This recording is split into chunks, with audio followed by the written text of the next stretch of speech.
Bonjour à tous et bienvenue ici à Caen dans cette deuxième émission de la saison 6 des Clés de la Ville. Nous sommes en Normandie, un territoire qu'on apprécie particulièrement.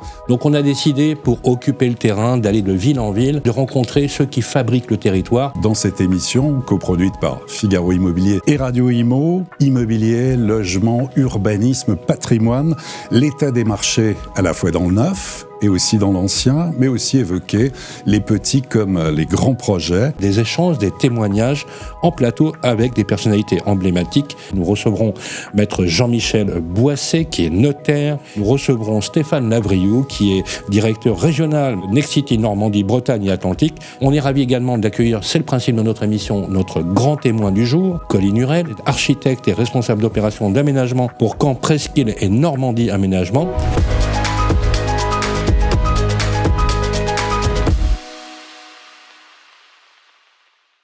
Eh bien, on va voir un reportage tourné il y a quelques jours par Alexandre Burkhardt et Grégoire Daricot. Le reportage, c'est parti.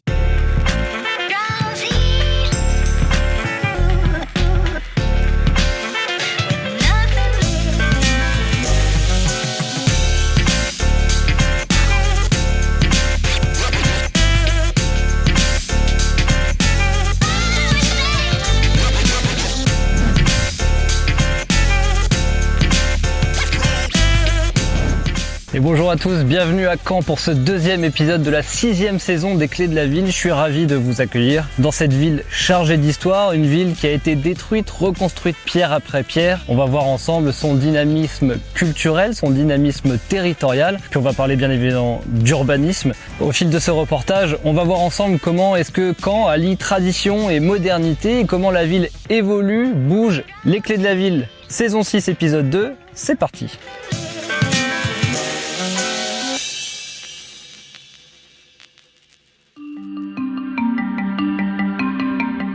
À Caen, la transition ne se proclame pas, elle se construit. Capitale régionale au positionnement singulier entre Paris et la Manche, la ville s'inscrit dans une dynamique d'équilibre, c'est-à-dire un territoire à taille humaine mais ambitieux, un bassin de vie accessible mais en pleine mutation.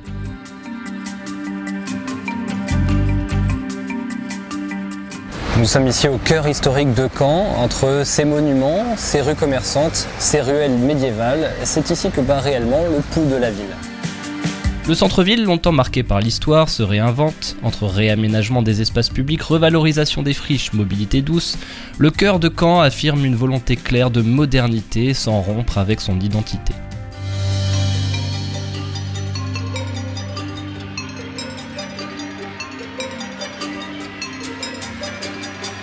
Nicolas Joyot, bonjour, merci beaucoup de nous recevoir. Vous êtes président de la communauté urbaine Caen-la-Mer. C'est aujourd'hui une métropole à taille humaine, entre mer et campagne. Comment est-ce que vous définiriez l'ADN de ce territoire et puis qu'est-ce qui en fait sa singularité dans le paysage français ? C'est effectivement une de ses grandes forces d'être un territoire à taille humaine avec des qualités intrinsèques géographiques, avec une façade littorale. La ville de Caen a fêté son millénaire cette année, donc avec un patrimoine très riche. Le littoral, il a une place évidemment importante sur Caen-la-Mer. C'est une de ses grandes forces dans le positionnement géographique qui est le nôtre. Ça participe à la qualité du cadre de vie. C'est aussi un moteur économique avec des activités portuaires qui sont installées le long du canal.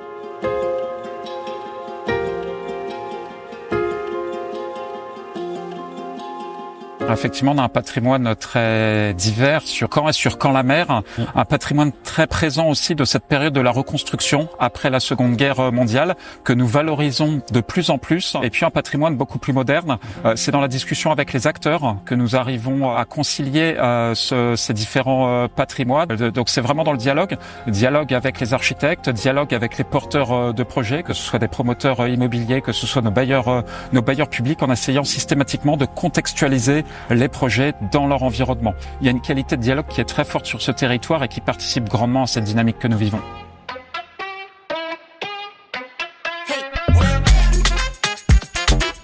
Bienvenue sur la presqu'île de Caen, c'est la version moderne de cette ville. Ici se croise une certaine mixité des usages avec des bureaux, des commerces et puis des logements.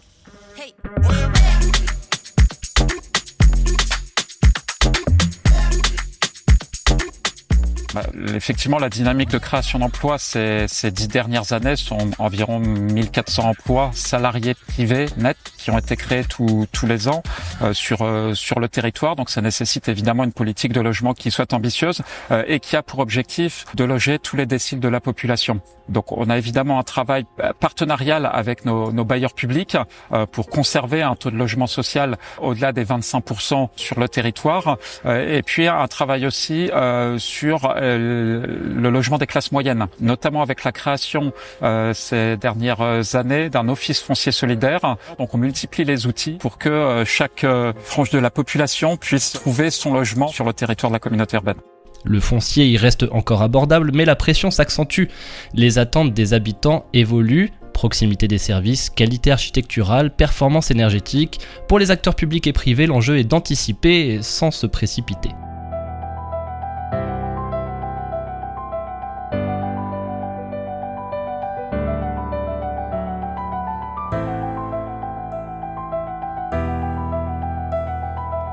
Nous voici ici dans le quartier Hastings, on est à 2 pas du centre-ville. C'est un quartier calme, résidentiel et plutôt recherché. Et là, je fais référence au plan local d'urbanisme habitat-mobilité que nous travaillons en ce moment avec les 48 communes du territoire. Nous n'avons pas voulu faire de course à la métropolisation dans ce plan local d'urbanisme. Nous n'avons pas souhaité aller vers toujours plus d'habitants. Nous avons capé le nombre d'habitants en 2040 à 290 000 habitants. Nous sommes aujourd'hui 275, 280 000, en tenant compte à la fois de la capacité en ressources en eau du territoire et puis pour maîtriser le développement aussi de population du territoire. Donc c'est évidemment poursuivre une dynamique positive, mais surtout maîtriser cette dynamique et rester ce territoire à échelle humaine qui propose une qualité de cadre de vie exceptionnelle. Qu'on n'aspire pas à rivaliser avec les grandes métropoles, mais à offrir une alternative solide, ancrée et durable. C'est un territoire où le logement n'est pas une contrainte mais un levier, un territoire qui, à sa manière, redéfinit l'attractivité.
Et voilà les amis, j'espère que vous avez apprécié cette visite de Caen à nos côtés. Une ville intéressante, une ville paradoxale qui continue d'être portée par son histoire tout en innovant, tout en attirant. Emploi, logement, Caen est un territoire dynamique. Sylvain Olivier, c'est à vous. Je vous passe le relais en plateau et je vous souhaite une très belle émission.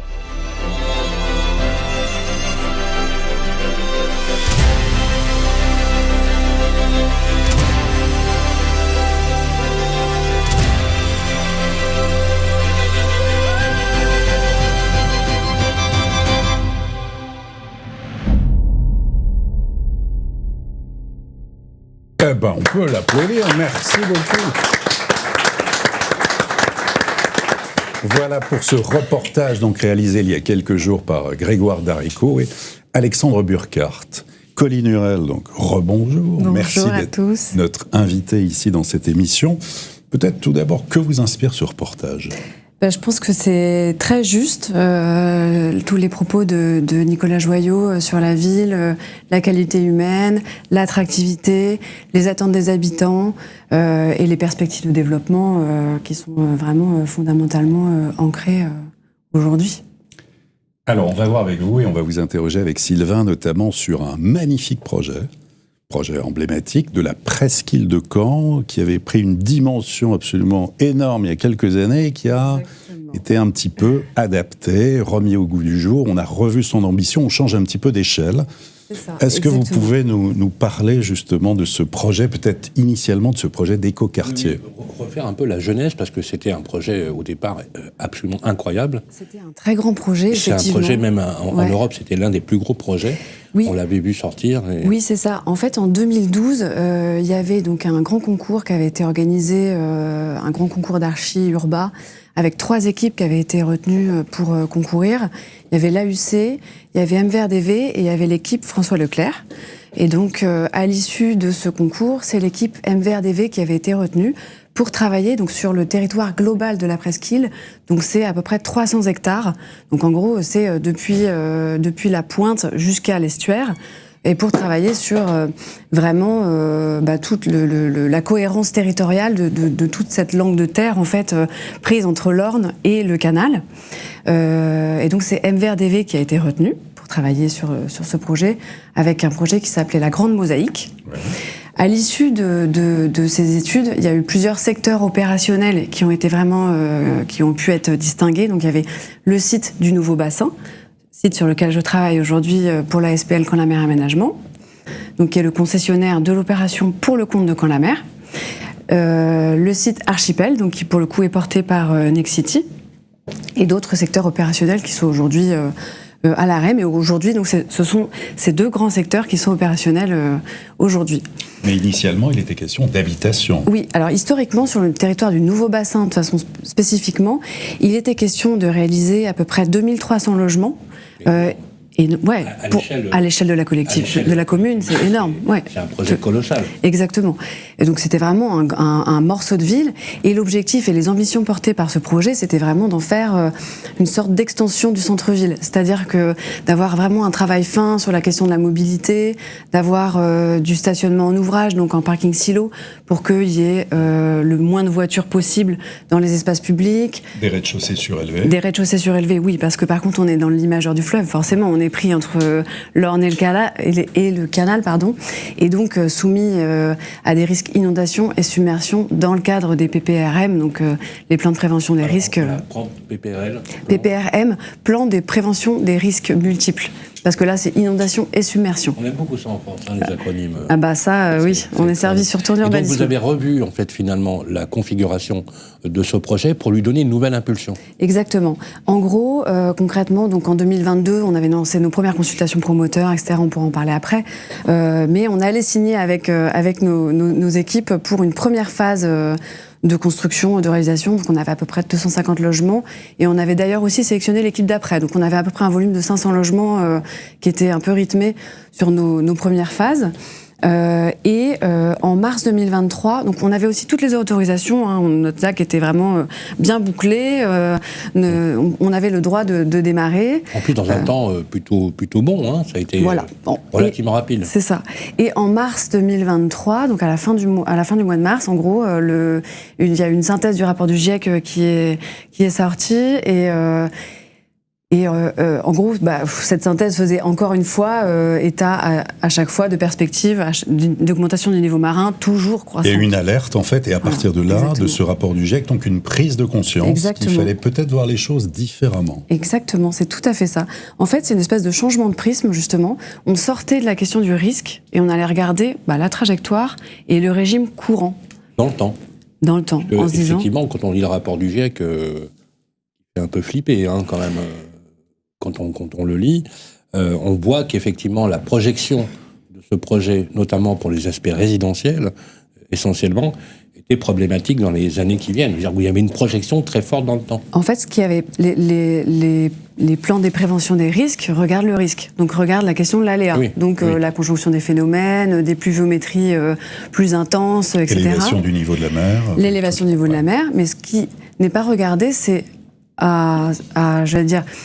Donc là, ce qu'on a regardé attentivement, c'était à horizon 2100, à 1 mètre d'augmentation du niveau marin à Ouistreham, qu'est-ce que ça donnait en régime courant, sur nos espaces publics du nouveau bassin. Parce que le problème, c'était pas le niveau des rez-de-chaussée, parce que les rez-de-chaussée étaient déjà surélevés, le quartier était déjà conçu de façon très résiliente, avec l'intégration de dispositifs de transparence hydraulique et tout ce qui était parfaitement conforme au PPR et puis à notre dossier loi sur l'eau. Mais le régime courant, en fait, faisait état que, en gros, 3 jours, un jour sur 3, on avait de l'eau à marée haute, quoi, avec des forts coefficients de marée. Oui, quand même, oui. Donc après, pas forcément beaucoup d'eau, mais un peu d'eau. Donc en gros, ça remettait en question la question de l'acceptabilité, en fait, d'habiter un nouveau quartier. Et en revanche, ce qui est porté par les élus, bien entendu, c'est de dire, en fait, on peut abandonner un projet, mais pas un territoire. Et donc, en fait, ce site du nouveau bassin, c'est un territoire qui est en cœur d'agglomération, très accessible, à proximité de la gare, très connecté, en lien avec un certain nombre d'équipements. On l'a vu dans la vidéo, le cargo, la bibliothèque Alexis de Tocqueville, le tribunal. Donc, c'est quand même un site d'exception. Et aussi, il a ce privilège d'avoir une vraie relation à l'eau avec son lien avec le canal. Et donc, la question était de ne pas abandonner ce territoire et de voir comment... Parce qu'en fait, on voit qu'on a une fenêtre de tir quelque part. On se dit que aujourd'hui, tout va bien sur le site du nouveau bassin et que les perspectives, c'est à horizon 2080-2100 où là, ça va commencer à être problématique. Mais le discours, c'est de dire en fait, on a 5 ans pour bâtir et 50 ans pour amortir. Pour bâtir différemment, c'est-à-dire que vous allez, en fait, vous n'abandonnez pas. Non. Le projet, il est simplement revu et corrigé, mais on ne parle plus d'habitation, on parle d'hôtellerie, d'activités, de loisirs, de sport. Vous pouvez nous en parler justement concrètement, où on en est aujourd'hui? Alors, quand vous dites hébergement, on parle de quoi? Résidence étudiante. Résidence étudiante. Ouais. Ah, quand même, donc on a quand même un aspect résidentiel plus court, bien évidemment, parce qu'il y a une très forte demande du logement étudiant. Exactement. On en parlera d'ailleurs avec nos différents intervenants, mais du coup, le projet, vous l'avez... il n'était pas suffisamment engagé pour pouvoir déstructurer ce qui avait déjà été fait, mais simplement réanticiper avec une projection dans le temps, c'est bien ça? Exactement. En gros, on a revu notre copie en se disant on va toujours commencer par la première phase et on va pas faire 200 000 pour l'instant, on va cibler sur 20 000, donc on fait 10 fois moins.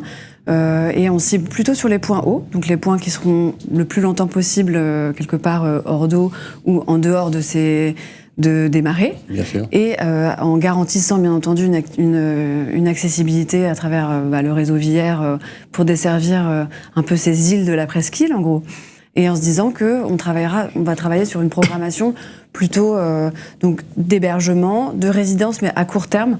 En gros, ce qu'on veut pas, c'est générer, évidemment, d'instabilité pour certaines populations, de se dire qu'en fait, travailler sur le temps assez court, et en se disant, voilà, on a 50 ans pour amortir, et uniquement sur des fonciers qui sont propriété de la collectivité. Alors vous avez, pardon, excusez-moi Olivier, vous avez aussi pensé ce territoire par extension, vous l'avez dit tout à l'heure, du cœur de ville. Oui. C'est-à-dire que c'est pas un nouveau quartier qui fait une rupture entre la ville, sa tradition, une formidable architecture, d'ailleurs on y est au cœur, mais bien un prolongement. Ça aussi, c'est une pensée architecturale de l'aménagement du territoire. Ah oui, mais complètement. Mais alors ça, la collectivité, elle avait déjà depuis 2005, si je me trompe pas, engagé vraiment toute la réflexion sur la reconquête de Caen et de sa presqu'île, en fait, avec forcément le déclin des activités industrielles en plein cœur de la ville. Je prends l'analogie de la ville de Strasbourg. Vous savez, qui avait toujours une espèce de no man's land avec le port. Vous savez, sur le Rhin. Et en fait, dans l'ancienne équipe municipale de Roland Ries, effectivement, l'idée, c'était de réinvestir le port pour se rapprocher finalement du bord du fleuve, et avec la ville de Kehl en Allemagne de l'autre côté, et finalement, quelque part, de donner une extension naturelle de la ville, puisque vu les contraintes d'étalement urbain aujourd'hui, vous le savez, et des injonctions qui sont faites, qu'on peut comprendre, d'ailleurs, pas toujours évidentes, mais qu'on peut comprendre, je trouve que le pari est vraiment extrêmement intéressant. Vous avez conscience que ce que vous faites là, en ce moment, est très iconique pour le reste du territoire et de la métropole? Eh ben, on en a conscience parce que, on s'en rend compte puisque finalement, on est très régulièrement amené à communiquer sur ces questions-là, à en parler dans la presse, et on est vraiment... C'est pour ça qu'on est très heureux d'en parler, parce qu'effectivement, je trouve que le talent, l'ingénierie, que ce soit avec les promoteurs, vos partenaires publics et privés, ont réussi finalement quelque chose d'extrêmement ingénieux pour le bien de la population. Justement, c'est une question, la population, elle réagit comment ? Non, mais c'est surtout la prise de conscience de la collectivité qui a été aussi très rapide, en réalité, parce que suite à ces annonces-là, il a fallu expliquer à nos élus qu'en réalité, on n'allait pas mettre en œuvre l'écoquartier tel que défini initialement. En fait, ce grand projet a tenu compte en fait du changement climatique, mais il y a eu une acceptation en fait de l'intégralité en fait des équipes qui ont bien compris qu'il fallait l'adapter et le changer. Ah oui. Tout de suite, très vite. Ouais. Joël Bruno, à l'époque, qui était donc maire de Caen et président de Caen-la-Mer, a très vite dit on ne signe pas avec les promoteurs qu'on a retenus, on met en pause le projet, on prend un peu de recul. Et d'ailleurs, ce recul-là a conduit la collectivité à lancer en groupement de commande avec l'État une étude hydraulique macro à l'échelle de la basse vallée de l'Orne pour mieux comprendre justement les phénomènes hydrauliques, les différents systèmes hydrauliques qui peuvent se raccorder à la fois à l'Orne, au canal et en pouvant disposer finalement d'un jumeau numérique. Et de devenir un atout finalement. Ce qui apparaissait comme une contrainte, notamment sur la partie hydraulique, peut devenir effectivement un avantage. En tout cas, une prise de conscience très forte de la collectivité qu'il faut ne pas subir ce sujet-là, mais l'anticiper et en disposant d'abord d'un modèle hydraulique, donc d'un jumeau numérique, et en gros de pouvoir faire varier différents scénarios pour regarder comment protéger l'existant, mieux comprendre la dynamique et la nouvelle géographie que ça va générer, parce que c'est sûr que c'est une trajectoire. Comment ont-ils abordé, parce que vous avez beaucoup travaillé avec l'aglo a beaucoup travaillé avec la population, comment aujourd'hui les administrés réagissent avec ce fabuleux projet ?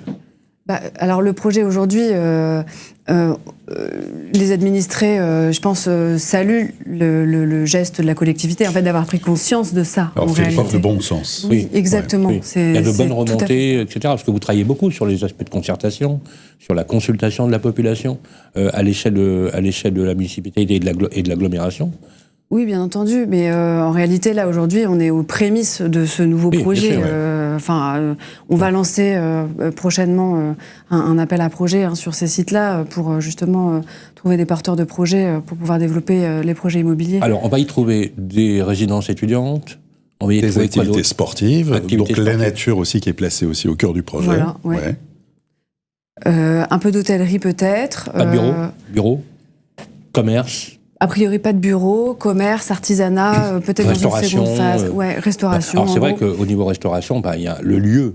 Ouais, s'y prête. Oui, le lieu s'y prête, ça peut être très sympa aussi, ça peut devenir un lieu de sortie, un lieu festif. En plus, s'il y a une résidence étudiante, ça peut être très sympa. Et en plus, on voit que donc il va y avoir à l'horizon dans 2-3 ans à peu près 1000 nouveaux étudiants à cet endroit-là. Énorme. Puisqu'il y a l'ISEN qui est en train de s'achever, c'est 600 étudiants qui sont attendus à la rentrée 2026. On va avoir une extension de Sciences Po au niveau du Dôme, où c'est à peu près 300 étudiants, je crois. En gros, quelque part, finalement, on est en train de créer un mini-campus, donc il y aura un besoin de résidence étudiante. Et avec une thématique aussi importante, c'est la réversibilité. Exactement. Un mot ? 50 ans, donc on a 5 ans pour bâtir et 50 ans pour amortir. C'est la punchline du dispositif. Ouais, exactement. C'est de se dire qu'en gros, tout de suite, dans la définition des projets immobiliers qu'on va retenir donc sur ces fonciers propriété de la collectivité, on intègre d'emblée la déconstruction au bilan général de l'opération. Parfait, très bien. Merci beaucoup de nous avoir éclairés. Si on veut en savoir un peu plus, est-ce qu'il y a un site dédié sur la presqu'île et sur les aménagements ? Il faut nous écrire et on se fera un plaisir de répondre. Très bien, parfait. On peut l'applaudir. Merci beaucoup, Pauline Murel. Merci à vous. Et l'on va poursuivre maintenant. On va continuer à mieux connaître le territoire de Caen avec l'immobilier ancien et Jean-Michel Boisset, vice-président chez les notaires. Les clés de la ville. Parlons bien avec le Conseil supérieur du notariat. De retour ici à Caen, toujours dans cette émission des clés de la ville pour la saison 6, deuxième émission. Et nous allons aborder maintenant l'immobilier ancien, toujours accompagné de mon fidèle complice Sylvain Lévy-Valency. Et on va aborder l'immobilier ancien avec un expert qu'on est très heureux d'avoir sur le plateau, c'est Maître Jean-Michel Boisset. Bonjour. Bonjour Olivier, bonjour Sylvain. Vice-président de la Chambre interdépartementale de la Cour d'appel de Caen, présent depuis une dizaine, 15 ans ici ? Un peu plus 25 ans en tant que notaire, mais j'ai avant un petit séjour en région parisienne. J'ai fait mes études aussi à Caen et j'habitais à côté du port de Caen. Bon, en tout cas, une grande expertise et on va avoir besoin de votre éclairage. Ceux qui connaissent pas Caen, justement, la métropole, qui ont peut-être aussi envie, pourquoi pas d'investir, déjà nous expliquer dans un premier temps, Jean-Michel, peut-être les spécificités du marché immobilier cannais. Alors, on l'a vu, Caen, l'agglomération, c'est Caen-la-Mer. On a vu avec notre intervenante précédente que c'était peut-être quelques contraintes, mais c'est aussi des atouts. C'est-à-dire qu'il y a une ville qui fait 200 000 habitants, mais on a une aire urbaine qui est plutôt de 300-350 000 habitants, qui s'étend le long du canal jusqu'à Ouistreham, qui va, alors c'est pas la communauté urbaine, mais qui va jusqu'à Courseulles, et qui fait qu'on a plusieurs marchés à Caen.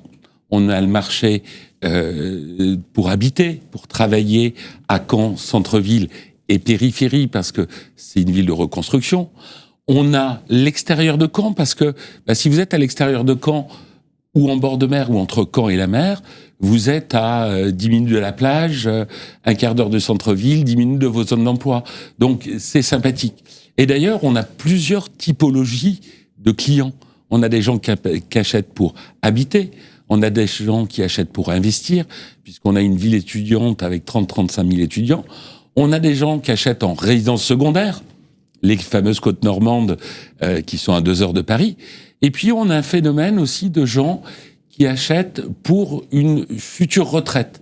C'est-à-dire qu'avec le développement du télétravail, certains rapatrient la famille dès maintenant à Caen ou dans sa périphérie et vont en 2 heures de train travailler à Paris 2 jours, ils passent 2 nuits par semaine à Paris. Et puis, sur les belles saisons, ils y restent encore plus longtemps et ils investissent en vue de leur retraite. Donc, on a cette chance d'avoir plusieurs marchés et qui fait quand il y a un moteur qui ralentit, l'autre marche encore. Donc, on arrive à avoir quand même des transactions. Alors, comment ? Est-ce que ça redémarre au niveau des transactions ? Alors, ça redémarre. Par exemple, sur la dernière année, sur l'agglomération, on a un peu plus de 500 ventes d'appartements, un peu plus de 500 ventes, 550 de maisons anciennes. Donc, on a une progression. Dans des prix qui avaient baissé sur les appartements de 2,9%, on s'aperçoit que sur le dernier trimestre, on a des prix qui redémarrent à la hausse à plus 0,2%. Mais on est à 2 700 € par mètre carré en moyenne, comparé par exemple à Deauville qui est à 6 000 € du mètre carré. Bon. Voilà, on est à 2007-2009, on va être à 3 500 sur le centre historique de Caen, sur les appartements, 4 500 ou 4 700 sur les maisons, parce qu'il y a peu de maisons à l'intérieur de Caen. Après, les gens sortent et ça a été un peu l'étalement urbain à cause de ça, mais parce que avec les bombardements et la reconstruction de Caen, on a reconstruit des appartements, pas tellement de maisons, mis à part quelques quartiers historiques. On nous parlait dans votre reportage du quartier Hastings, c'est le quartier de la place du Canada, et effectivement, ça c'est le quartier historique où il y a une attractivité, mais le nombre de biens à vendre, il est assez léger. Donc, on a un marché qui est quand même dynamique, en prix de maison. Les maisons continuent, elles, de progresser. Par contre, ce qui avait été le coup d'arrêt, et c'est pas propre à Caen, c'est la hausse des taux de l'immobilier. Taux d'intérêt qui était monté jusqu'à 4,30% il y a encore 2 ans. On est maintenant à 3,14% en moyenne, toute durée confondue, selon Crédit Logement CSA, qui a publié là dernièrement son observatoire. Donc c'est ça, selon vous, qui a permis de rebooster, de redonner du pouvoir d'achat ? Oui, on voit des bons dossiers avec un emprunt de 15 ans à 2,80%. Il faut se rendre compte que pendant un temps, les taux d'intérêt entre 3,5, 4, voire un petit peu plus, on avait perdu 30% de pouvoir d'achat pour un acquéreur, parce que le coût du crédit faisait qu'on perdait 30% de pouvoir d'achat. Donc on avait un coup d'arrêt. On avait eu aussi un coup d'arrêt sur l'investissement neuf. Donc le marché était à l'arrêt. Et finalement, la baisse des taux de crédit, nos vendeurs qui ont ajusté leurs prix, parce que ça joue aussi. C'est-à-dire que tant que les gens sont habitués à un prix haut, ils ont du mal à baisser. Puis, au bout de 6 mois ou 1 an sans vendre, ils baissent. Mais quand on est au bon prix, on vend, et notamment sur le marché canet. Alors ça, c'est le côté bonne nouvelle. Voilà, oui. Une reprise du marché. On est passé du vert pâle au vert plutôt centrale, on le voit, et Olivier l'a dit, l'Observatoire Crédit Logement donne des taux d'intérêt qui vont de 3,08 à 3,10 sur 20 ans, et voire même sur 25 ans, et il y a un effet corrélatif direct entre la baisse des taux d'intérêt et la reprise du marché de la transaction, bien évidemment. Par contre, ce qu'on voit, c'est qu'il y a toujours autant de demandes de tensions sur le logement, et on a des familles désespérées, des parents désespérés qui n'arrivent pas à trouver des logements étudiants. Hein. Il y a un vrai sujet sur le logement étudiant. Quand on n'y échappe pas, d'ailleurs, comme les grandes agglomérations qui ont de grands bassins estudiantins, c'est la vitrification littérale du marché locatif. On a un marché locatif qui s'est littéralement effondré en termes d'offres. C'est moins 40 à 50% sur certaines régions. Donc la question que je voulais vous poser, c'est comment se porte le marché locatif privé ici, dans l'ancien, à Caen? Est-ce que vous échappez à la règle ou est-ce que vous subissez les mêmes affres de n'importe quelle grande agglo comme Nice, Lyon, Nantes ou Paris? Alors, on échappe en partie à la règle. On trouve à se loger ici. On trouve à se loger à Caen et on trouve à se loger pour les étudiants à Caen. On a eu la chance qu'il y ait un certain nombre quand même de nouveaux projets qui se passent sur Caen et l'agglo. Pas de phénomène d'Airbnb ou de report il n'y a pas trop de phénomène d'Airbnb dans Caen. Il y en a un petit peu, mais on a eu du logement étudiant, donc on a eu des programmes d'investissement. Il va trouver à se loger. Voilà, avec des prix qui étaient relativement raisonnables dans le neuf. C'est-à-dire qu'on avait eu des prix dans le neuf à moins de 4 000 €. Alors, il y avait l'avantage fiscal, mais à moins de 4 000 € ou à 4 000 € dans des prix dans le neuf, pas forcément en plein centre-ville, mais éventuellement à l'extérieur, eh bien, on a pas mal de gens qui sont des investisseurs. Et les Normands, notamment, sont des investisseurs à Caen, mais on voit de plus en plus de gens des régions de l'Eure, de Seine-Maritime, de régions parisiennes, venir investir dans de l'immobilier à Caen, qu'il soit ancien ou neuf, parce que, finalement, la rentabilité est pas mauvaise. Alors, question, justement, l'investisseur, il va acheter dans l'ancien. Vous me dites, je reprends vos mots, on n'a pas trop de difficulté à se loger. Un jeune actif qui arrive et qui est muté à Caen et qui a besoin d'un T2 ou un T3 dans l'ancien, qui va le trouver relativement facilement. Il le trouve relativement facilement parce que il y a quand même eu depuis un certain nombre d'années une offre suffisante de logements. Alors, par contre, il faut savoir que le phénomène, les gens s'éloignent aussi parfois du cœur de la ville. D'accord. Alors, c'est encore supportable à Caen parce que vous êtes à un quart d'heure, 20 minutes, même si ça a un coût. Mais les gens s'éloignent. Ils s'éloignent pour trouver une maison d'habitation, un bout de jardin, avec un bout de jardin, sur maintenant des terrains de 300-500 mètres carrés. Il va un quart d'heure, il peut investir à 240, 260 000 €. Il va avoir, alors, il va réussir à trouver une maison. Justement, la rentabilité, on va prendre l'exemple, donc 43 000 €, c'est 200 000 habitants, c'est ça? C'est 200 000 habitants. Ouais, 200 000. Donc c'est une très grosse agglomération à l'échelle française. Parce que je rappelle que sur le 34 000 communes, il n'y en a que 2 000 qui ont la taille de Caen. Donc c'est une très grosse agglomération. La question est la suivante, c'est si vous nous dites qu'on se loge facilement à la location, est-ce que quand on investit pour faire de la rentabilité locative, il n'y a pas trop de vacances du coup? Est-ce qu'il n'y a pas une suroffre finalement par rapport à la taille du marché? Concrètement, est-ce que vous me conseillez, forcément, vous allez me conseiller d'investir à Caen? Quel type de rentabilité je peux espérer? Est-ce que vous pouvez nous donner éventuellement, par exemple, des prix moyens de loyer dans l'enceinte qu'on peut espérer? Les prix moyens de loyer, quand il est encadré dans les avantages fiscaux, on est aux alentours de 10 €. Et le prix moyen de loyer sur le centre-ville, on est aux alentours de 14 € du mètre. Très correct. Donc, c'est des loyers corrects. Donc à Paris, on est à 45 €, donc on est un peu déconnecté. Les gens trouvent à se loger et les investisseurs ont en général un taux de rentabilité des taux de rentabilité qui vont être de 4,5%, même sans avantage fiscal. Brut. Oui, net, ça serait parfait. Alors là, tout le monde viendrait à Caen. Mais et quels sont alors, Jean-Michel, justement, les quartiers, on va dire, les plus porteurs, ceux qui connaissent pas Caen, en fait? Comment, si on devait faire une répartition entre les différents quartiers? Caen, c'est déjà 3 pôles étudiants qui sont desservis par une première ligne de tram qui dessert les 3 pôles étudiants. Donc, tout le long de cette ligne de tram, c'est assez structuré. Ça a été structuré avec des nouveaux logements.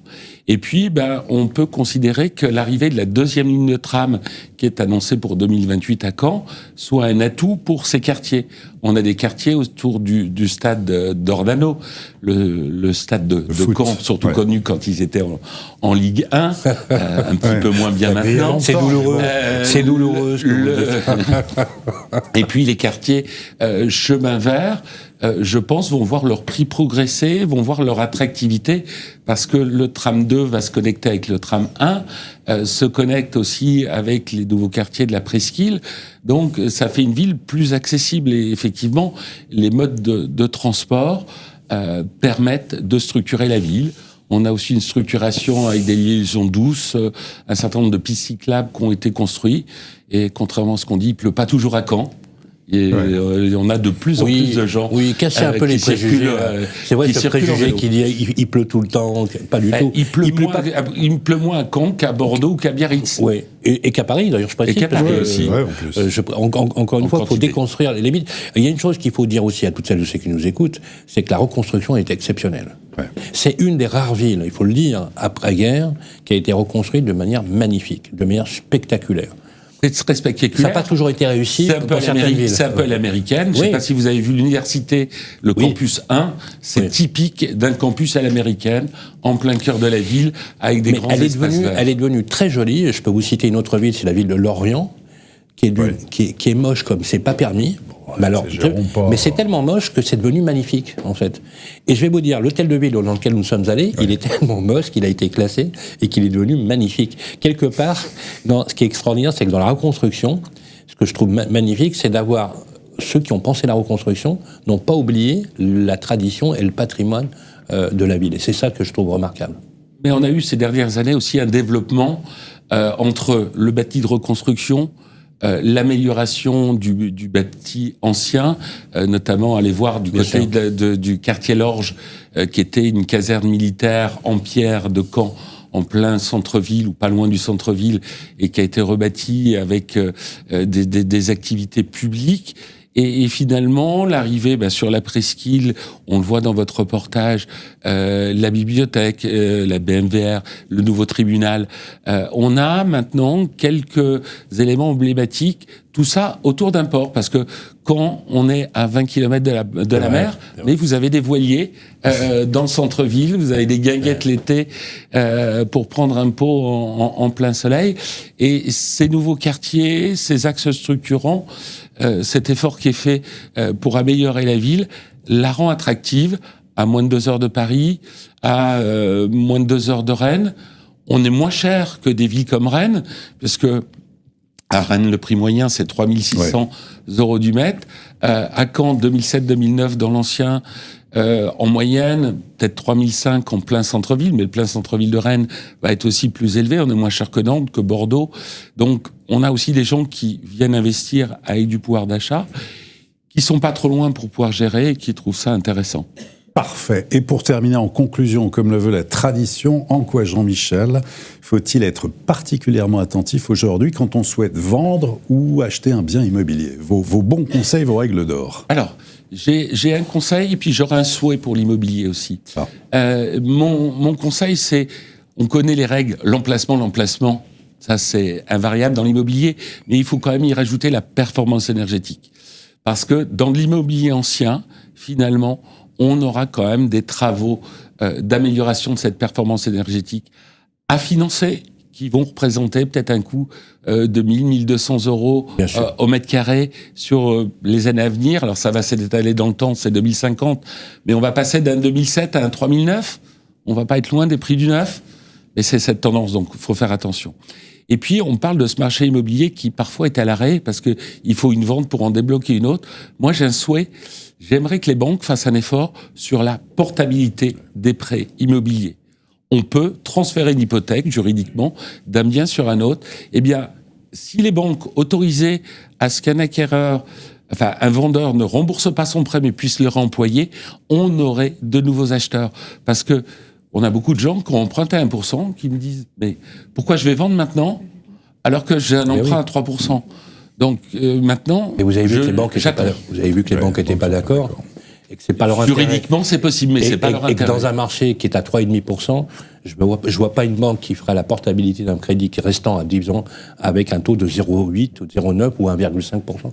Elle gagnera un nouvel acquéreur, elle gagnera un nouveau client, enfin, elle gagnera son client sur le prêt complémentaire. Il faut le souhaiter. Eh bien, merci beaucoup, maître Jean-Michel Boisset, que l'on peut accueillir.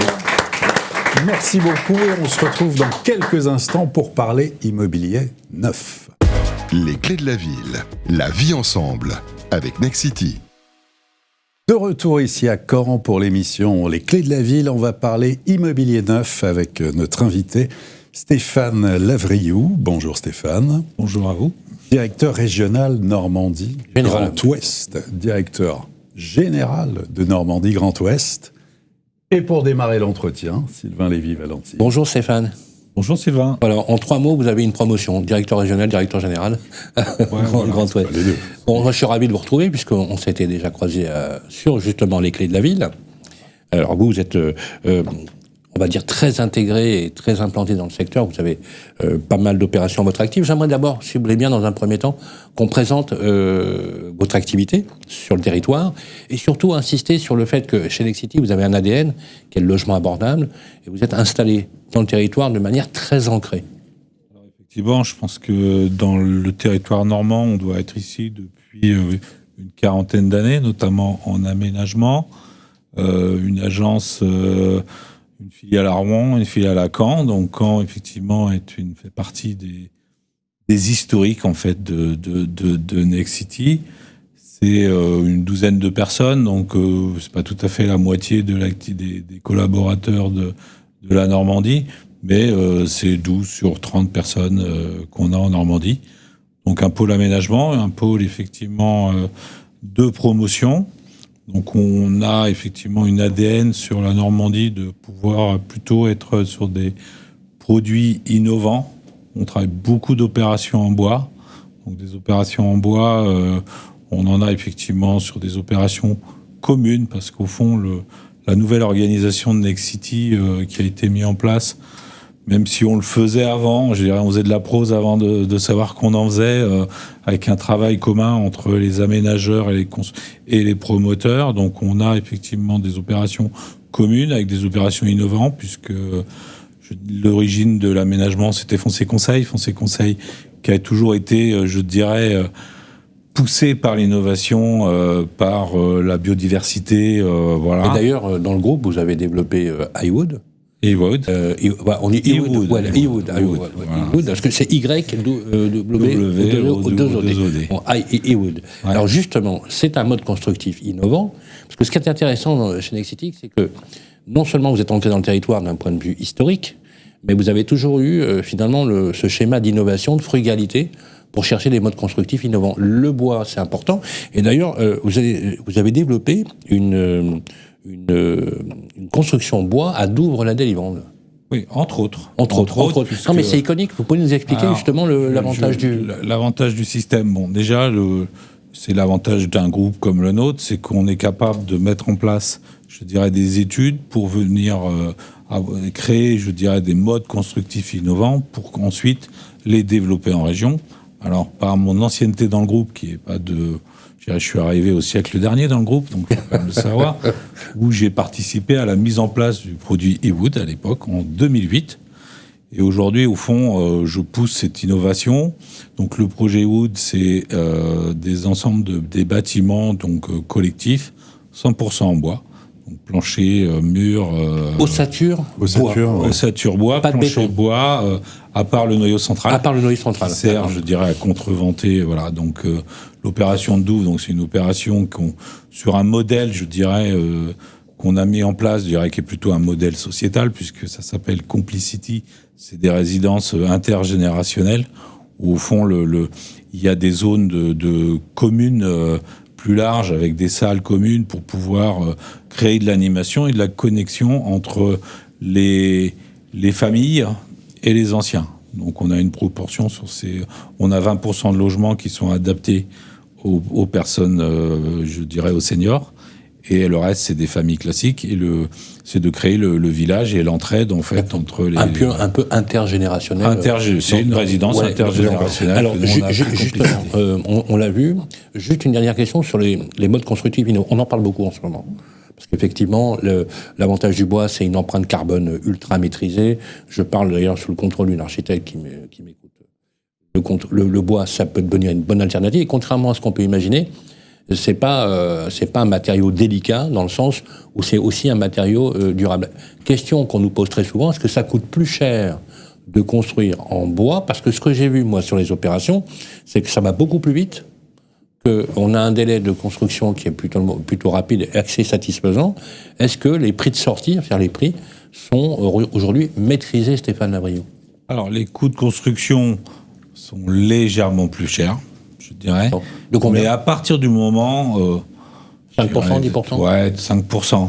Ouais. Mais à partir du moment où on a une conception déjà qui soit optimisée pour faire du bois. Il y a des sujets de conception, le hors-site aussi avec le... Il y a le hors-site 2D, le hors-site 3D, donc on est sur des... Qui permet de compresser les prix. De compresser les prix, mais à partir du moment où on conçoit le bâtiment avec les architectes en intégrant les contraintes du bois. Si au fond on dessine un bâtiment en béton et on se dit on va le faire en bois, effectivement on n'est pas optimisé, on n'est pas optimal pour construire. Alors, on va parler du marché et de la dynamique du marché du neuf à Caen et plus généralement un peu dans le Calvados. Vous êtes d'accord? Alors, bon, la crise immobilière dans le neuf, c'est une tannée. À qui le dites-vous? C'est une crise en chasse une autre, c'est de la permacrise. Bref, le président Macron ne nous aura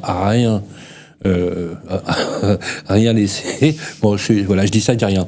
Alors, le marché immobilier dynamique à Caen, plus dans le Calvados, moi, ce que j'aimerais vous poser comme question, c'est d'abord, qu'est-ce que vous pensez de la dynamique du marché du neuf? Est-ce que vous souffrez, comme les autres régions, avec des problématiques d'autorisation d'urbanisme, de permis de construire également, malgré les contraintes qui sont imposées, je le rappelle, aux élus, parce que parfois on fustige les élus, mais eux-mêmes aussi vivent des contraintes pas évidentes. Ça, c'est la première question que je voudrais vous poser. Je voudrais vous en poser une autre, c'est que pour toutes celles et ceux qui nous écoutent, c'est de nous donner les prix. Voilà. Combien ça coûte de se loger dans le neuf, ici, dans la région, à Caen et dans le Calvados? Bon, alors je pense que globalement, Caen a aussi souffert du contexte comme tout le reste du pays. Faut se rappeler que c'est quand même les chiffres 2024, c'est moins 43% par rapport à 2019. Voilà. Ça a tendance encore à descendre, donc je pense qu'on va avoir atteint 25 à la moitié. Donc je pense qu'on aura perdu la moitié. Moins 50%. Moins 50%, en combien de temps? Pense. 5 ans. En 5 ans. Caen a moins, je dirais, moins baissé. Il y a déjà, les régions de l'Ouest, de façon générale, ont une démographie et donc un vrai besoin de logement, donc et une dynamisme et une proximité au fond que l'on a, nos aménageurs promoteurs qui sont auprès des élus et des collectivités où on va chercher des solutions pour continuer quand même à pouvoir démarrer les opérations. Donc il y a eu des aides aussi des collectivités pour qu'on puisse continuer à produire des logements, puisque même si au fond tout à l'heure on disait qu'il n'y avait pas des sujets de problématiques de location, effectivement c'est parce qu'il y a eu de la construction. S'il n'y a pas de construction, voilà. Donc on a perdu tout notre pan d'investisseurs. Le marché était construit entre les investisseurs, les accédants et les bailleurs sociaux. Aujourd'hui, le pan des investisseurs représente ce qui faisait, je dirais, entre 50 et 60% du marché. Pardon, 50 à 60% du marché. Aujourd'hui, ça ne représente plus que 20% du marché. Voilà, donc c'est national, on le retrouve un peu partout. C'est national, phénomène. Voilà, je dirais. Et ce qui va engendrer dans les années futures les problématiques justement du marché du locatif privé, puisque ces logements qu'aujourd'hui on ne vend pas à des investisseurs ne seront pas mis à la location dans 2 ou 3 ans. Donc le marché peut se retourner. Donc on voit déjà au fond dans certaines régions c'est déjà tendu, mais ça sera encore pire dans 2 ou 3 ans. Mais vous parlez d'or parce que c'est exactement ce qui est en train de se produire, puisque quand on travaille comme promoteur, vous le savez, vous travaillez sur du temps long. Et donc, aujourd'hui, on est sur des stocks qui sont extrêmement bas.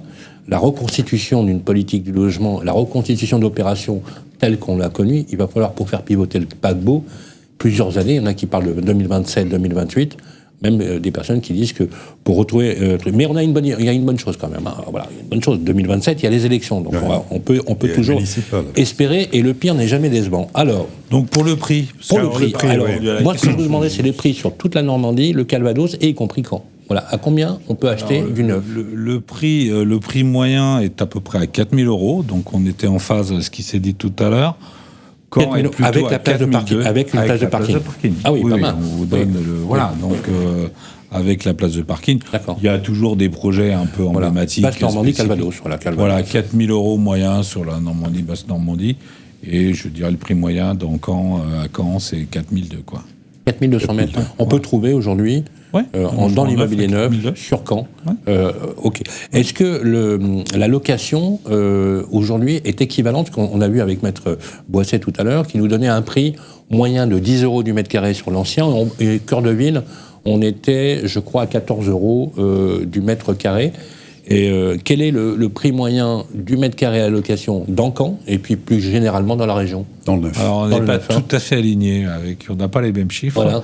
Mais monsieur le maître n'a pas dit que c'était dans l'ancien, que c'était à 10 €, c'était quand c'était des investisseurs, donc des loyers plafonnés dans le cadre de la Pinel qui était à 10 €. D'accord. Je reprends pour qu'on soit clair. Donc nous, effectivement, on pense que le marché dans Caen est plutôt situé aux alentours de 20 €. Voilà, ça c'est pour les logements étudiants. Mètre carré dans la ville de Caen. Logement étudiant, on est plus proche de 20 € quand même. Oui. Puisque, voilà. Et dans le Calvados, on le situe le marché libre plutôt à 15. Alors, on va parler...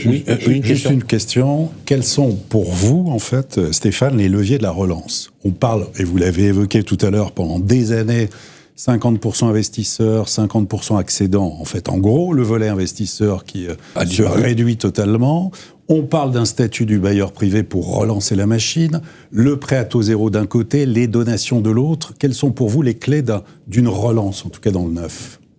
Bon, la partie, je dirais, accédant, primo-accédant, qui fait partie, on pond des enjeux et des efforts que l'on a fait, parce que en fait, c'est le marché qui tient encore aujourd'hui grâce au PTZ, qui est censé se terminer en 2027. Ouais. Donc, mais ça a été quand même depuis le mois d'avril où on a ouvert toutes ces zones, et le PTZ, que ce soit pour les pavillons, c'est vraiment le boost, donc c'était une bonne chose. Maintenant, le statut de bailleur, on le souhaite tous et on l'espère tous, mais il faudra quand même qu'on ait un amortissement qui soit acceptable et qui soit pas juste... j'ai entendu parler de 2, de 3,5. Je pense qu'effectivement... Oui, vous faites allusion au texte qui a été adopté. Les propositions qui avaient été faites à 5, je pense que c'est un minimum pour qu'il se passe quelque chose. C'est sûr qu'aujourd'hui, l'investisseur, s'il a plus intérêt à aller mettre ça sur des obligations d'État qu'acheter un logement, je pense on prend le statut qui a été adopté en première lecture récemment, qui est extrêmement décevant, bien évidemment. Encore une fois, toujours décevant, avec des taux d'amortissement qui ne correspondent pas du tout à la réalité. Ça a juste le mérite d'exister, puisqu'on a fait des calculs, sur, par exemple, un appartement de 200 000 €. On a calculé qu'en appliquant les règles actuelles du statut du bailleur privé, on avait un taux de rentabilité d'1,6. Si on ne fait rien, on est à 1,8. Donc autant ne rien faire. Il y a urgence à ne rien faire. Et d'ailleurs, faites les calculs, vous verrez qu'on aboutit à la même conclusion.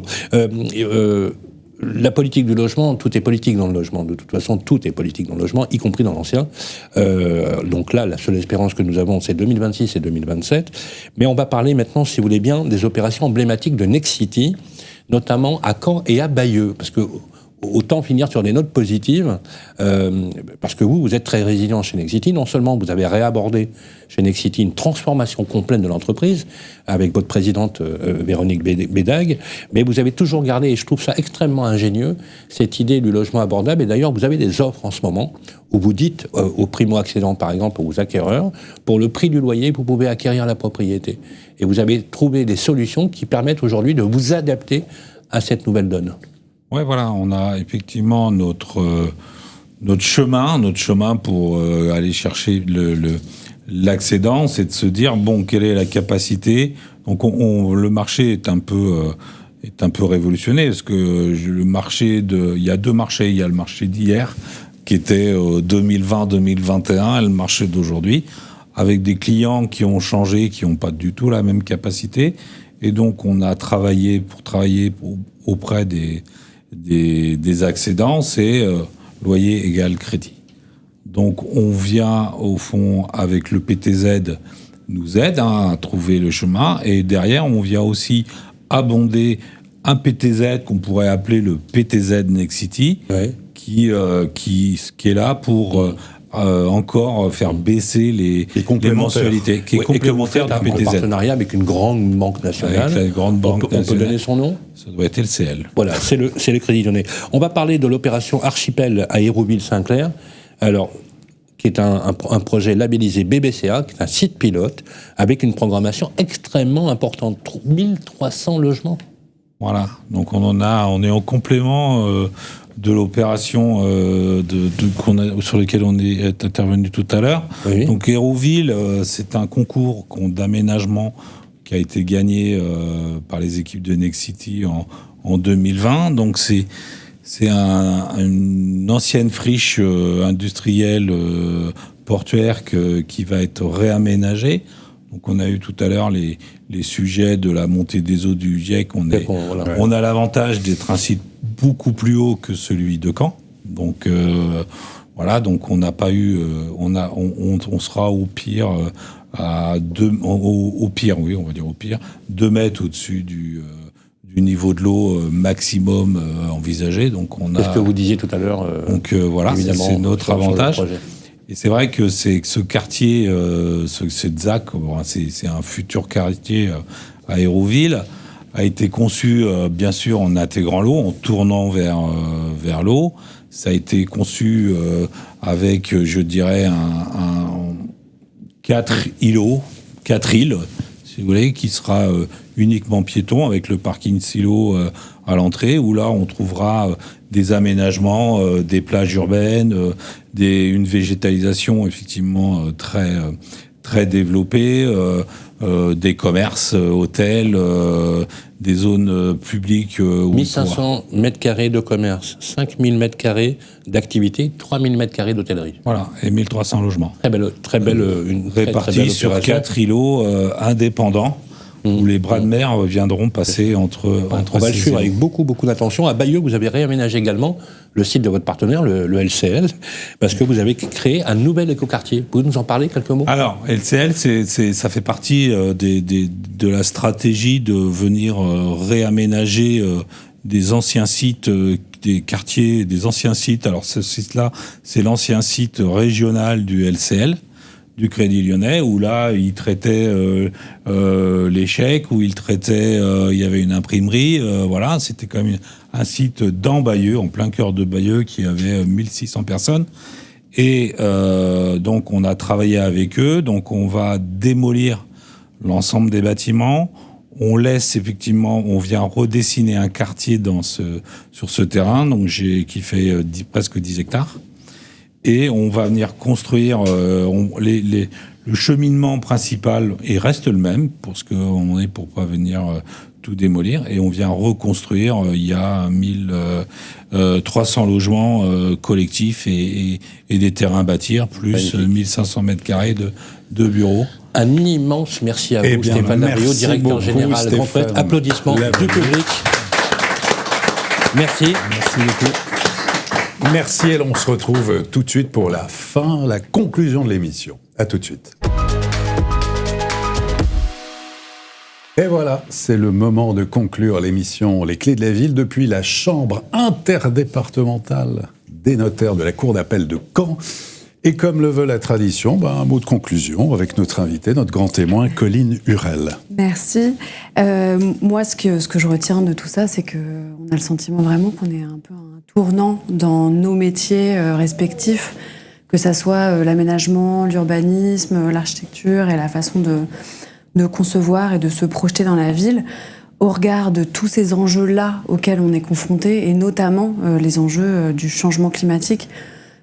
dérèglement ou changement, peu importe comment on l'appelle, mais en tout cas, on voit qu'on ne peut plus concevoir la ville de façon figée ou comme on pouvait la concevoir, comme on pouvait concevoir les projets auparavant. En fait, en réalité, on est tout le temps, sans cesse en mouvement, et on voit que les marchés, c'est pareil, c'est tout le temps en changement, et donc forcément que pour les promoteurs ou pour les marchés immobiliers, ça nécessite de la souplesse et de la flexibilité qui n'est pas forcément facile à mettre en œuvre tout de suite, quoi. Bon, en tout cas, merci. On était très heureux de vous avoir, Colline Hurel. Merci infiniment d'avoir participé à cette émission des Clés de la Ville. Prochain rendez-vous, Sylvain ? Absolument, on va se retrouver à partir de janvier, puisqu'on a 2 émissions, une grosse rentrée. On sera à Tours avec beaucoup de plaisir. On va reprendre la route jusqu'à la fin de l'année 2026, au premier semestre 2026, puisque je vous rappelle, les amis, que nous avons les échéances électorales que nous suivrons avec beaucoup de plaisir. Donc on remercie effectivement Colline Hurel, architecte et responsable urbaniste, responsable d'opération Camp Presqu'île et Normandie Aménagement. Je voudrais qu'on remercie également Jean-Michel Boisset, qui était vice-président de la Chambre interdépartementale des notaires auprès de qu'on appelle le CAN, qui est notaire. Je voudrais qu'on remercie également Stéphane Lavriou, directeur général Grand Ouest, d'être venu également sur le plateau, à toutes nos équipes, les équipes du Figaro Immobilier qui sont avec nous à la manœuvre. Sans eux, on ne serait tout simplement pas là. Notre ami Jason à la technique, Lorenzo Il Magnifico, le magnifique, notre super réalisateur qui était avec nous et qui nous accompagne sur tous les trajets, sans oublier bien sûr notre super réalisateur caméraman Alexandre Burkhardt, directeur artistique, et notre producteur Grégoire Darico. À toutes et à tous, venez à Caen, c'est magnifique, justement, venez investir massivement. On connaît un notaire bien placé, on pourra vous donner ses coordonnées. En tout cas, on était très heureux de partager ce moment avec vous, Olivier Marin. On vous donne rendez-vous à Tours en janvier. D'ici là, belle fête de fin d'année, prenez soin de vous et à très vite.